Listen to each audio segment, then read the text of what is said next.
लोकसभेच्या सर्वच जागांवर भाजपचा डोळा आहे। रोहित पवार यांनी भाजपवर हा जोरदार निशाणा साधलाय।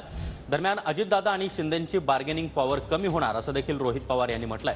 महायुतीच्या जागा वाटपावर रोहित पवार यांनी ही टीका केली आहे। तर आजच्या बैठकीमध्ये महाविकास आघाडीच्या जागा वाटपाचा तिढा सुटेल। प्रकाश आंबेडकर आमच्या सोबतच असतील, उद्यापासून ते प्रचारातही लागतील असं देखील रोहित पवार म्हणाले। भाजपचा डोळा बऱ्याच जागांवर आहे आणि हळूहळू तुम्ही जर बघितलं तर लोकसभेला अजितदादांना 4 जागा मिळतील, एकनाथ शिंदे साहेबांना 10 जागा मिळतील आणि विधानसभेला तर जागा मिळेल का नाही असाही प्रश्न होईल।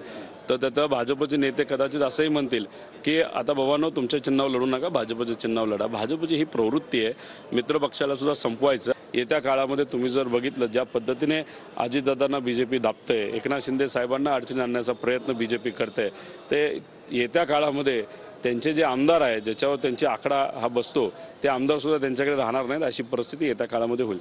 नाही, आज तिढा संपेल असं आम्हाला सगळ्यांनाच वाटतं, कारण प्रकाश आंबेडकर साहेब एक मोठे नेते आहेत। संविधानाच्या बाजूली, लोकशाहीच्या बाजूली नेहमी ते बोलत आलेले आहेत आणि त्यांचं ठाम मत आहे की बीजेपी संविधान संपवेल, लोकशाही संपवेल 2024 नंतर। त्यामुळे स्वतःला कदाचित जागा कमी मिळाल्या तरी फक्त संविधान टिकावं यासाठी सुद्धा ते पुढाकार घेतील। त्यामुळे आता बीजेपीला फायदा होईल असं कुठेही वंचित वागणार नाही। मोठे नेते आहेत, आम्ही त्यांचा आदर करतो। त्यामुळे नक्कीच महाविकास आघाडीबरोबर ते आज फायनल जागा करतील आणि उद्यापासून प्रचाराला सुद्धा सगळेच सुरुवात करतील।